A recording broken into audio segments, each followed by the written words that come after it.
Caroline County Board of Supervisors meeting to order. I'm going to ask Mr. Calvin Taylor if he would lead us in invocation. If you would, please stand.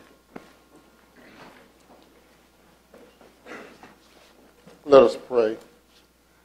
Our Father in heaven, we come to Thee at this hour, thanking Thee for all their blessings, thanking Thee for this opportunity to meet and to discuss those things that prove to be of interest to the citizens of this county. We ask that Thou would give us wisdom and knowledge and help us to make those decisions that prove to be in the best interest of those that we serve. These and all the blessings we ask in Your name we pray. Amen. Amen. Let's pledge allegiance, please. I pledge allegiance to the flag of the United States of America and to the republic for which it stands, one nation, under God, indivisible, with liberty and justice for all.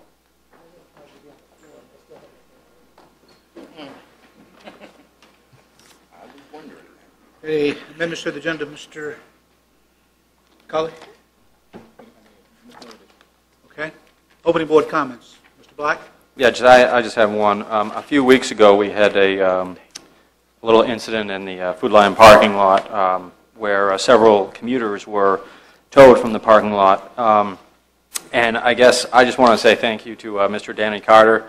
A lot of those commuters did not know what they were going to do as far as where places to park for their commuter van pools and so forth. And Mr. Carter has offered the office park on 639 for many commuters to park there until a permanent solution is found. So I'd like to say the residents of the Western Carolina District are very grateful to Mr. Carter. So thank you. Thank you. Mr. Taylor? I don't have any at this time. Mr. Seeley? Yes, sir, Mr. Chairman. Yes, sir, Mr. Chairman. I have had a number of phone calls since the Caroline Progress article on the YMCA, and I would just like to ask the YMCA to at least provide us the initial bids that were made.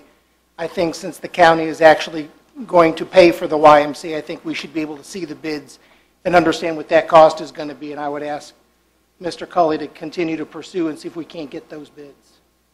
Thank you. Mr. Thomas?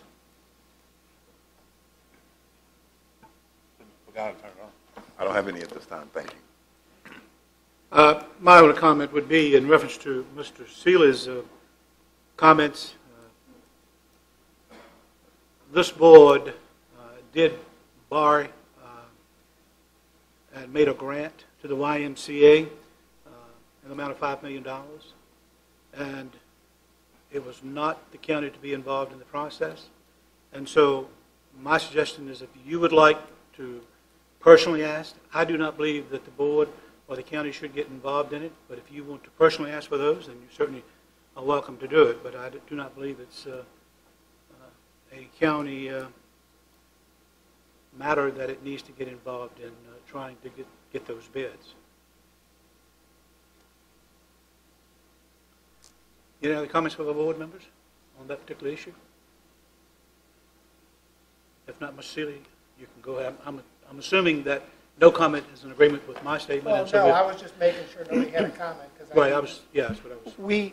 We actually funded the Dawn Library through the county, which is under the 501c3, and we actually were able to see the bids and know what the cost of that was. And I don't see this 501c3 being any different, and I still think that we as a board should be able to see what those bids were and know what the cost of that building is going to be. And to say that the board gave them a $5 million grant, we're paying for that. We're paying the interest currently, whether it's out of proffers or out of someplace else. And I think that we have the due diligence to actually see those bids and make sure that that money is being spent in a way that is appropriate. I guess the concern that I have is that I don't see us having control in that issue. The county, as I understand it, is not the procurer of the bids. We really had no process in the bidding process. We had no ability to view them and to make any determining factors as far as the building of the Y is concerned. The $5 million is to be paid by proffers. And of course, those profits do come to the county, but as far as the taxpayer is concerned, my understanding is that no taxpayers' dollars to date have been used for the Y. And even if we get the bids, I don't know that we would have any authority to do anything about it. I don't know that there's any illegal activity or any activity that seems to be out of the ordinary. So I just don't see the point in going through that process. Now, if any board member wants to see it, then they certainly have the right to go through whatever process is necessary to find that information for themselves. But again, we have no control over it. We did not have any dealings with the bids and determining who got the bids and so forth. So to ask for that information now, I just don't see it as being beneficial to the board. Okay? Mr. Chairman. Mr. Wright? I tend to agree with Mr. Seeley on this simply because I think the county is, whether it comes from proffers or next year tax money, and even if the capital campaign ends up raising the full $5 million or $6 million, whatever is needed for the Y, county money is being used. And if it's public money that's being used, I think the public has the right to know what the bids were on it. That's my opinion. Thank you. Mr. Thomas, you have any comment? Well, actually, weren't the bid numbers released already to some degree? I have not seen them. I have not asked for them. I have not seen them because my thoughts were it was strictly a YMCA issue. And so, no, I have not seen the bid documents. I have not seen the bid numbers. I have been told that the bids came in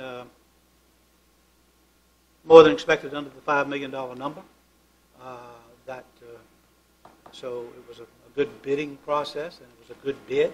It did not go over what the grant was that we indicated we were going to provide to the YMCA. Okay. But you may be right that they have been released. The only thing I know is an article in progress. And I didn't see that article, so I'm not sure what the article said. Right, and without any other comment, it appears that in that particular article, I don't know how true it was or wasn't, because I haven't been involved in the bids, but apparently the bids were fairly close. Apparently, again, according to that particular article, the procurement method was not lowest bidder. It basically involved some other criteria, which is pretty standard now. If you've done something like this before, it's better, you get more points. I don't know their procurement method, but all I gleaned from the article was it seemed to be fairly above board, and there was some afterward negotiation. That's it. I mean, really, why do you want the bids? What purpose would having the bids serve? It is public money, and I think if it's above board, then everybody should get to see. I think those bids should be made public so everybody understands where the money's being spent and how it's being spent. We saw $4.6 million with no real clarification on what that's actually buying. Is that the entire project? Is that part of the project? I can't answer that. So you just want to see the winning bid and everything in the winning bid, or do you want to see all the bids to determine if somebody who should have gotten the bid didn't? I mean, why do you want to see the bid? I'd just like to see, they're saying the bids were close, show us all the bids and show us what that amount of money's purchasing from all those contractors. Because obviously nobody knows that answer. Does that include the entire project, $4.6 million? See, I don't know. I don't even know. We don't do that with the school. We don't do that with anybody. Well, we certainly We'll get do a it number. with the schools. We get a number, but we didn't get all the bids. We got all the bids and we got the plans in the final analysis before we did the final negotiation. But we had, What final negotiation? When we went, when two board members were That assigned. didn't fly. That was thrown out the window by the school. But we went down and still did But it. it We didn't were do any provided good. the plans and we were provided I mean, all the that's- bids. to me, the winning bid is probably public. The other bids probably have some proprietary clause in it. If you want to see the winning bid, that's your prerogative. I mean, I don't see the effort behind it. I understand the use of public funds, that would allow you to see the winning bid. If you want to see the winning bid, fine. I'm not of the understanding as to, you indicated, Mr. Black, that public funds have been used. Now, the funds that have been used were funds that was proffered or given to strictly for the YMCA. That was monies that was given by the Thompson brothers, labeled for the YMCA. There was monies that were given from Frank Seeley, labeled the YMCA. That was monies that came in through profits at Ladysmith Village, YMCA. And so at this point, the discussion is going to stop. If you really want to discuss it further, then it'll be on the agenda at the next meeting, and we can discuss it under agenda item, but it will not be discussed under opening board comments anymore. That discussion is closed. If you'd like to, put it on the agenda, we'll put it on the agenda. And Mr. Seeley, I would invite you, if you want to see the bids, or if Mr. Black wants to see that particular bid, go to the YMCA and ask for it. That's all I can tell you. I don't believe that the board needs to get involved in that. If the, and I am convinced 150%, 200%, that there was nothing illegal done. It was all done above board. But if there's that even fraction of a percent, why would this board want to get involved in that? I mean, that's strictly a YMCA board of directors problem. Discussion is closed. Presentations from and reports from the Virginia Department of Transportation. Ms. Parker, good to see you. Good evening. Hi. I am Marcy Parker. I'm here from VDOT to give you your update. To go over a couple of the projects that you have going on Route 301 over the Rappahannock River. We've got the bridge, deck overlay, and parapet replacement. That project continues, and it is on schedule to be complete next July. The Route 207 bridge replacement over CSX right out here, that is also on schedule and has a completion date of next May. And then, of course, the I-95 mainline paving. Probably seen a lot of stuff going on out there. We are on schedule with that to be complete in November of this year. Some of the projects we have in design, we have Route 639 Ladysmith Road. That is on schedule for an advertisement date of January. And again, that is to add that left turn lane between Route 1 and I-95, mostly closer to Route 1 near the businesses. We have Route 644, the bridge replacement over Maricosset Creek. That was supposed to be advertised this month, so I would try to get a confirmation on that. I'll have to check. I apologize for not checking on that this morning, but that was advertised this month. Route 600 bridge replacement over Boot Swamp. That is still on schedule for a November of this year advertisement date. And then Route 633 over the South River. We are under design. That is the bridge that we had to take down to one lane due to the weight restrictions. It was either that or close it completely, so it is the one lane with the stop in either direction. That advertisement date, we are trying to advance it. It's currently set at February 2014, but we are trying to advance that with the design right now. I'm happy to say that Route 625 Passing Road is now open to traffic. And Mr. Cully had asked me to take a look at the pavement condition out there on 207 near 652, and we were aware that that was starting to push and rut a little bit. It seems to have gotten a lot worse in the last month or two, probably due to the excessive heat we've had. So VDOT will perform repairs out there probably within the next 6 to 8 weeks. And that's all the excitement for VDOT in Caroline County. If you have any issues you'd like me to look into, I'd be more than happy to do that. Okay. Mr. Black, do you have any questions? I just wanted to thank you for getting back to me on that, on those questions with 639. That's all. Thank you. Mr. Taylor? I don't have any at this time. Thank you. Mr. Seeley? Thank you for getting 625 open. We're saving people, the folks that use that 14 miles each way, which has been the real cause of concern for those that use it. The other question I had was, we talked about Beasley Lane several months ago, and actually looking at a speed study and a line of sight issue at the top of the road, probably the second house in. And I don't know that we've ever really gotten there. So if somebody could tell me what speed study was done or if one was done, Okay. that would be helpful. Okay, I will get that to Mr. Cully. Thank you. Thomas? Yes, Ms. Parker, good to see you again. You've listed the no unresolved issues for us, and I was just curious, do you count speed studies as unresolved issues, or that's something else? We typically do. I was not aware of any that were pending out there, except the Beasley that I need to get to Mr. Seeley. Is there another one that's out there pending? Yes, as a matter of fact, the last time you were here, I requested a speed study on 639 from 207 to St. John Church. Maybe that one just didn't get on there. But I will look to see if that one's complete. Okay. Yeah, you were probably concentrating on our back and forth on the Belmont Sound barrier, which Could have been. we haven't given up, but don't forget, 639. And the other thing is, I think before you got here, there was some repaving on Route 2 going towards Fredericksburg. And at that time, the VDOT, I asked the VDOT representative if we had changed our policy and we're no longer using reflectors to highlight the center line. And at that point, that particular representative said, no, we were still doing that. Well, you've recently done some more repaving on Route 2 going towards Fredericksburg. And again, the center lines are missing or different. So has the policy changed again, or? No. Now, last year we did leave it off the contract, but we did come back and put them Right. in. This year, it should have been in the contract. The contractor's not done in the area, so it may be a delay in the scheduling of his work, but I will double check with him. Okay. What actually happened, and I speak from experience, personal experience, at night, when you make the turn from 17 onto Route 2 coming back towards Bowling Green, in Spotsylvania, which you have maybe a mile and a half worth of Spotsylvania County, you have reflectors on both sides of the yellow line. So if I'm driving at night in the rain, I can see that there are two reflectors in the yellow line.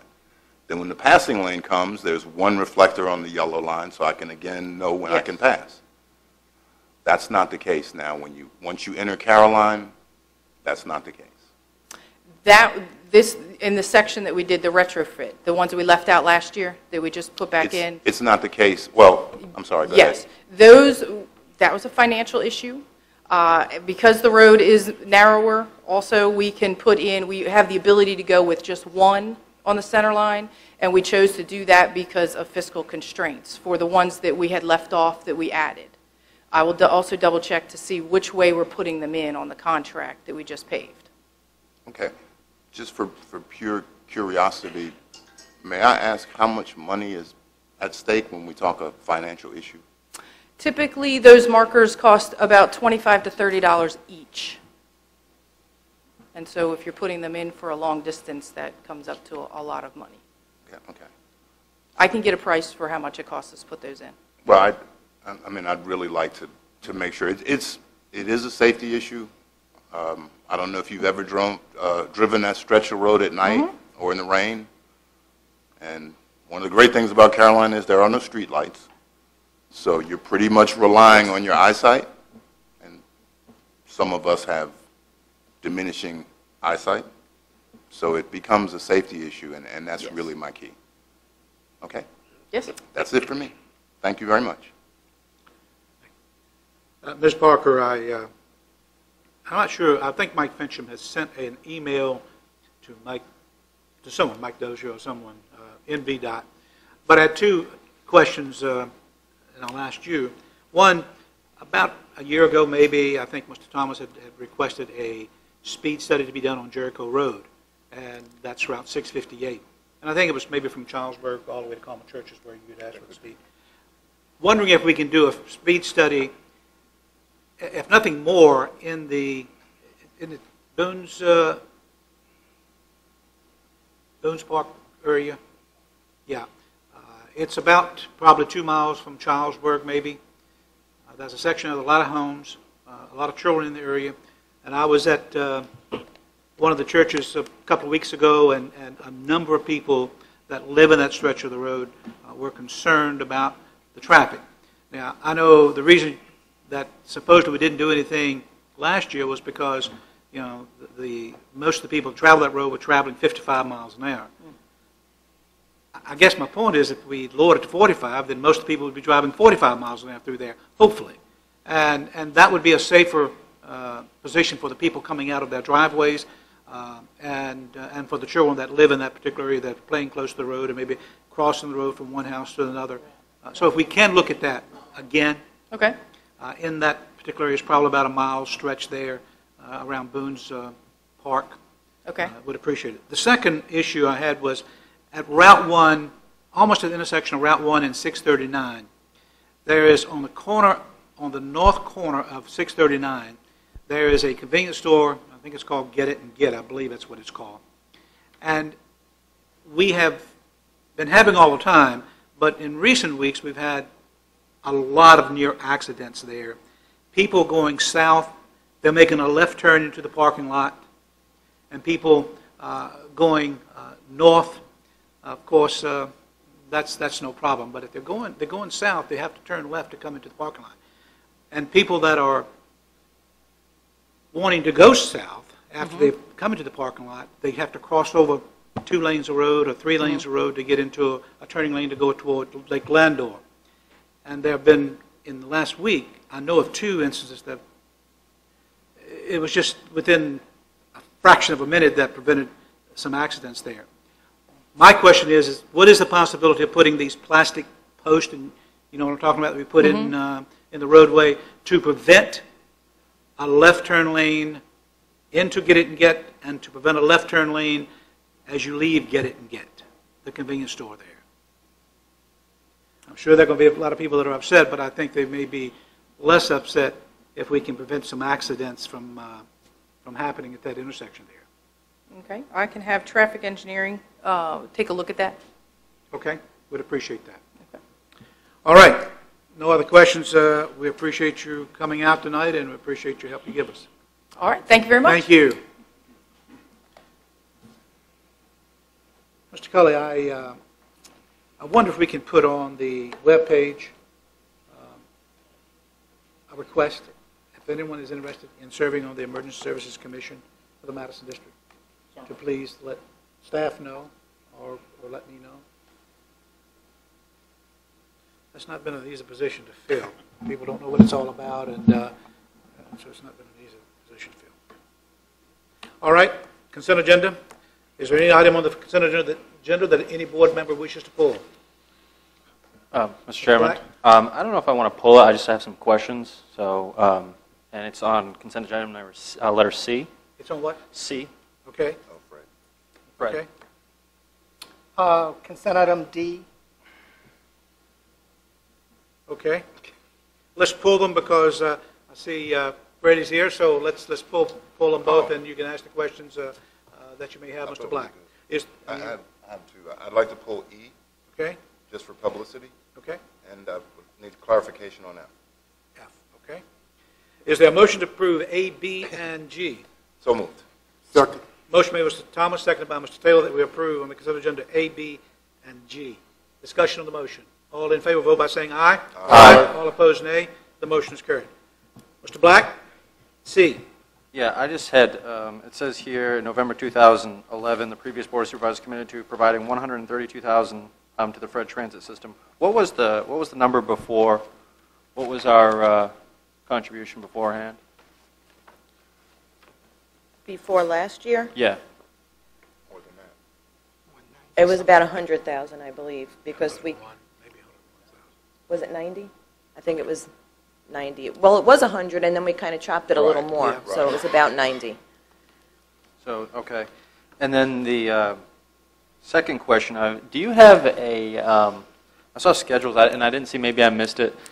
What is the average ridership in Caroline County? Like, how many citizens in Caroline County, do you have those numbers, are using the Fred? I mean, do you have a...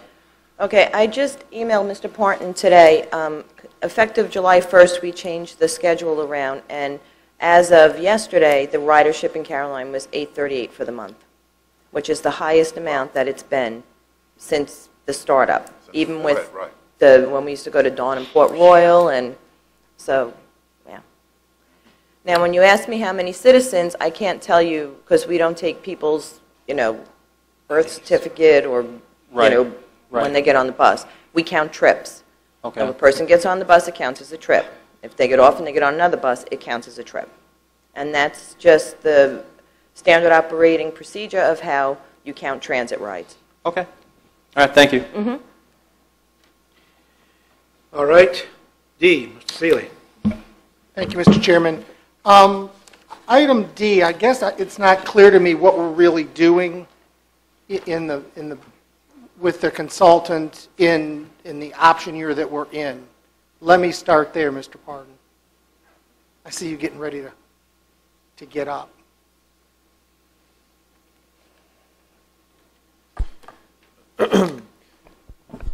Mr. Chairman, Mr. Seeley, the basic concept is, as you see, the project is divided into 3 separate phases, with phase 3 being the actual review after a project has been selected and a vendor to actually install whatever the solution is in place. Services related to that.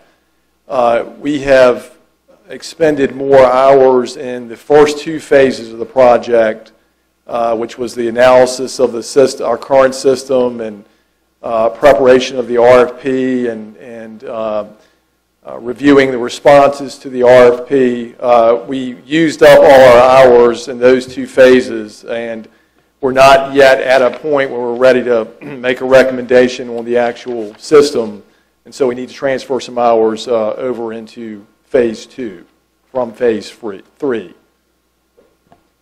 And I guess the follow-up to that is that we're not actually approving any vendor in this either. That's correct. Okay, I'm just making sure that we're not agreeing We're not to at that anything right stage now. yet. Yeah, I had a question about that also. We had talked about trying to maybe get a waiver because of the time frame here and because no one is really sure of just what's going to happen in this regard with the system that we're going to end up having to purchase. So I guess my question is, where are we in that, in that regard, the waiver? The information that we have, Mr. Taylor, is that in order to file for a waiver, you have to identify a specific solution along with a time frame for implementation, identifying the source of funds for how you're going to pay for it. Some folks even say that you have to have a contract with a vendor in place. So you can't simply file a waiver without providing specific information on all the things that I just mentioned. Okay. I guess the only other question I would have is, what are the surrounding areas? Do we know what the surrounding localities are doing in regard to this? How are they meeting this? Because we're really getting close to 2013, and there's quite a bit of funding that's going to be involved in that. So I would just kind of be curious. Do we have a way of determining what other localities are doing and how they are addressing this particular issue? It's a mixed bag, Mr. Taylor. Some have already met the mandate. The larger localities, we've had some discussions. In fact, we're in active discussions with another locality about the possibility of joining in on their system. Some are still in the process of identifying their solution. But many, because of the technology they already have already narrow-banded and met the mandate as a result. Okay. That's all I have. Thank you. All right. Mr. Thomas, E. I'm good. Yes, Mr. Chairman, I wanted to pull agenda item or consent agenda E, just for the pure sake that we need to actually recognize what we're doing. Sometimes things just slip through on the consent agenda. This request, and I'm a little ashamed, embarrassed, whatever the right word is coming from Charlene Harris, and probably not somebody in the county, which we should have done, even I should have done too. But we're actually, and the sheriff has agreed to this, we're actually going to rename the viewing room in the animal shelter after Sergeant Ken Harris. And Mr. Harris served the county for 20 years. He did a great job. and I just felt that he actually deserved a few words from the board as opposed to just passing it through on a consent agenda. So I'd like us to approve that. Then my agenda item F was the actual give back to the state. The Commonwealth, as you know, says in our packet that we have to give back $50 million in state aid to localities each fiscal year in this budget cycle. Now, I thought I read in the newspaper that they had $190 million that they found, but we have to give back some money. Your option, Mr. Cully, was to do reduction of state aid programs on a proportional basis, which is what we did last year, but before that, we just wrote a check for the amount. Okay. Do our budget reductions count? Yes, they do. In Middlesex, we always did budget reductions through this cycle and never wrote the state a check back, and that always counted because we were always reducing the budget because of the economy, which is what we've done here. And so those reductions should count that we've already made. So theoretically, I won't have to give Mr. McDonald any money? I wouldn't recommend you write the state of Virginia a check. Okay, I'm done. I'm done. Thank you. Okay, that's it. Okay. Is there a motion to approve C, D, E, and F? So moved, Mr. Chairman. Second. Second. Motion made by Mr. Thomas, seconded by Mr. Black, that consent agenda items C, D, E, and F be approved.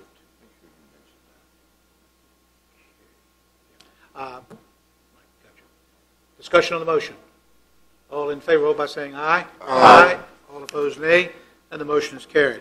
Mr. Thomas brought up a point, and I do want to certainly make it be known that the county was awarded a SAFER grant, and ones of us that did not know what a SAFER grant was, it is to basically fund for the emergency services personnel that we were concerned about losing because of the additional cost to the county.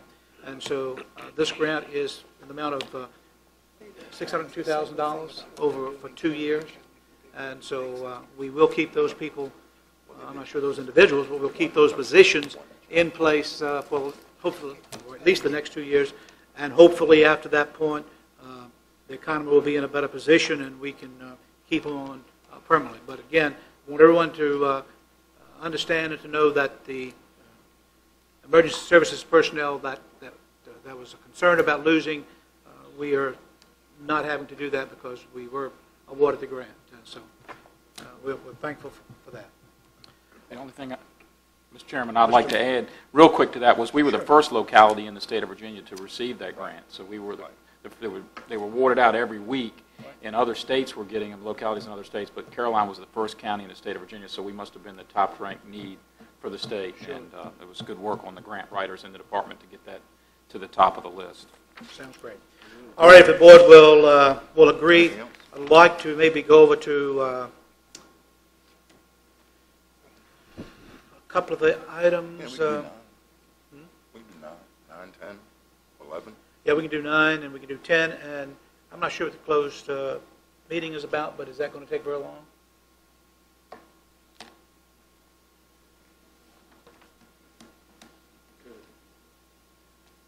Okay, well, let's handle 9 and 10, and then we'll determine whether we need to go into closed session now or at the end of the meeting. Item number 9, further discussion of solid waste roll-off truck replacement. After reading the letter from county administrator, I don't know how much discussion we need to have for that. My only question would be, I understand $23,000 is $23,000, but how many backup vehicles do we have? Do we just have the one that we're now using as a backup? That is correct. We have one Mack truck that was located at the wastewater treatment plant to move the sludge box that was pulled into service that has been on the road ever since this truck motor went out. And so we would put that back to the backup truck and not fix this truck with the bad motor. But I guess my question is,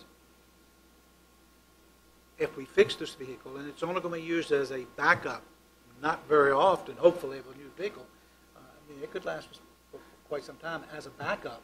But we still would need we would need additional money to do that because if we fix this. 23,000.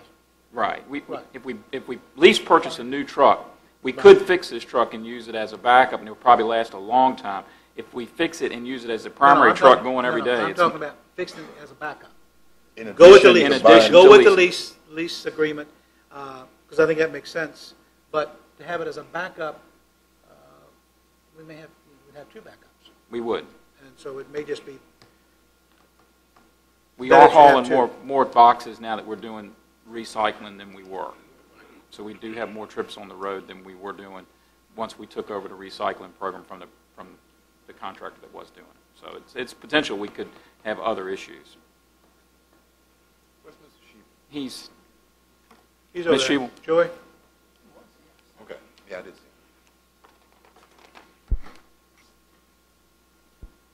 Yes, sir. You heard the discussion. You heard the question. What are your thoughts? The current roll-off truck that we're using as the backup that we use at the wastewater treatment plant has already been replaced under the policy because it's got over 500,000 miles on that truck. So that's just a backup. So the second truck we have to use as another backup. You know, at this point, to have two backups, in another 2 years, we're going to have another truck that needs to be replaced, and we might look at trying to replace the older truck at that point. I think at this point, because of the expense of fixing this truck, we're better off not to replace that and go with the lease. Okay. Well, But he's I don't saying think do there's a both. question about the lease. He's saying do both. No? At this time, I don't think that's a good idea. We've got a truck we can use as a backup. It does a pretty good job, as long as we don't have any long-term outages with that truck. But, I mean, it's almost in the same condition the other one was in as far as mileage and wear and tear. So we'll just have two old trucks that are going to kind of sit around. And if you don't use them, you know, they end up decaying over time as well. So I think we're better off not fixing that and just going with the lease and then sell the truck for whatever we can get out of it. I mean, you made the case for buying a lease purchase. It's the same, 1 year's payment's the same as fixing this truck. Right. Good idea. I was kind of curious about having a second backup, but if you say it's not a good idea, that's fine. I don't think we're going to get a lot for the truck as is, though, right? No, the estimate we've got so far is around $5,000. We'll bring it back to the board once we get the hook lift off the back of it to deem it surplus, and then we'll put it on gov deals and put a restriction on it for a certain amount, but it's not worth a whole lot. Scrap metal, really. Might be worth more scrap metal. Okay. All right. How's the board want to handle item number 9? Is there a motion to approve the lease purchase of the roll-off? We're going to do the lease Two. purchase. Number 2, I would recommend the least amount of interest. Okay. And I think that would require just a little bit more than what we were going to put in the motor replacement in general. Is there a motion? I'll make the motion. Is there a second? I'll second it. Motion by Mr. Black, seconded by Mr. Taylor, that Yes. we approve option 2 as recommended by the county administrator for a lease purchase of a solid waste roll-off truck. Discussion on the motion. All in favor, vote by saying aye. Aye. All opposed, nay, and the motion is carried. Item number 10. I think there was discussion on that at the last board meeting concerning moving the money from is it Big Brothers, Big Sisters? Big brothers, big sisters. To the Caroline's Promise. Comments? That was me, Question? Mr. Chairman. I'd Thomas? ask, and really, I'd ask just because of my exposure to Caroline's Promise last year when we had Mrs. Powell here, and again, watching some of the things they did. I understand they did a karate class for 200 kids in the county, or maybe not 200 kids, but it cost them $200. So that kind of effort and that kind of use of money is well suited for us. And actually the information we got back from Big Brothers and Big Sisters says they have one child that they're going to use $7,500 on, basically. And the rest of their presentation was marketing dribble. Considering the fact that the Promise is local, they take care of local kids, we know that's here, I'd again recommend that we spend that money with a local place rather than send it to Rappahannock. So I'd make a motion that we reduce the contribution to Big Brothers Big Sisters by $7,500 and increase the Caroline's Promise budget by $7,500. Is there a second to that motion? Second. Motion by Mr. Thomas, seconded by Mr. Seeley. Discussion on the motion.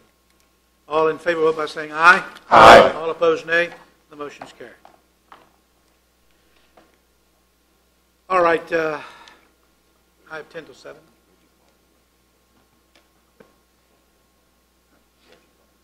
Oh, okay.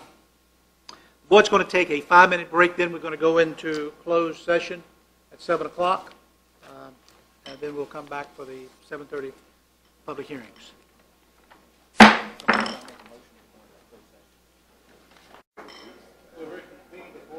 Reconvene the Board of Supervisors meeting, and at this point, I entertain a motion to go into closed meeting.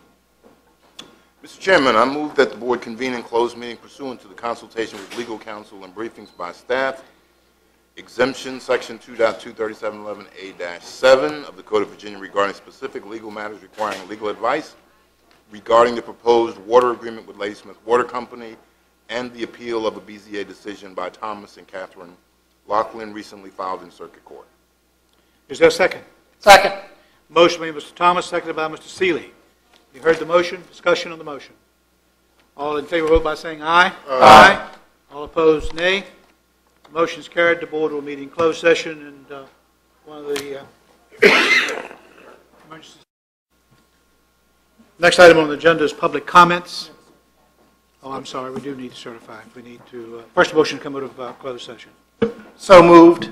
Second. Motion made by Mr. Seeley, seconded by Mr. Black, that we come out of closed session. Discussion on the motion. All in favor, vote by saying aye. Aye. All opposed, nay. Mr. Black, did you so certify that we only discussed in closed session the items that we were to go in under? I so certify. Mr. Taylor? I so certify. Mr. Seeley? I so certify. Mr. Thomas? I so certify. And I so certify as well. Public comments. Is there anyone in the audience that would like to address the board on any issue that is not handled under a public hearing? Is there anyone in the audience who would like to address the board on any issue not covered under the public hearing? Please come forward, state your name and your voting district. Good evening. I'm Nancy Filsuf. I'm from Bowling Green. And I just wanted to comment about the YMCA that's being built. I was really concerned tonight when I was happy to hear that no taxpayer money is being used to build this building. But I'm concerned because if you look at it and the potential problems that this is going to bring up for the county, could be severe for the taxpayers. I could see them running out of money, and I could see them coming to the county asking for help, because who wants to see a half-built YMCA in the county? It doesn't look attractive. Businesses are not going to like that.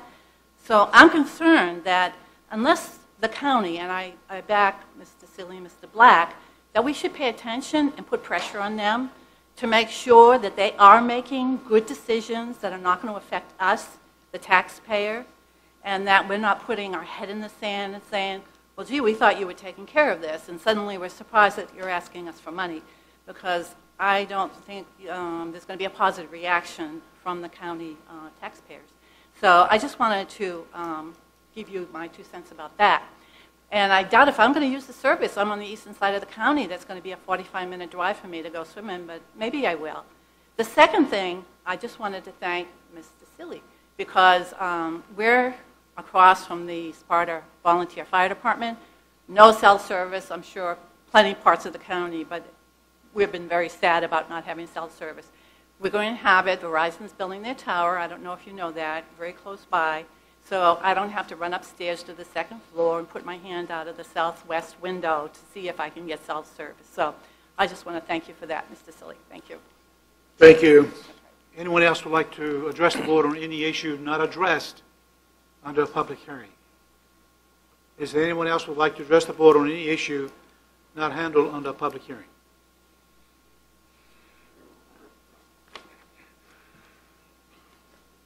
My name is John Filsuf. Good evening. I'm at Bowling District, and I know you mentioned earlier today, Ms. Akers, about the traffic safety at your church. I'm very concerned by the traffic safety at Sparta Road. Unfortunately, some of my friends have lost, loved ones because of accidents. I know the traffic has picked up quite a bit past 15 years down this part road. The speed limit is still 55. When I leave the house in the morning, I go like this, I say, God, thank you.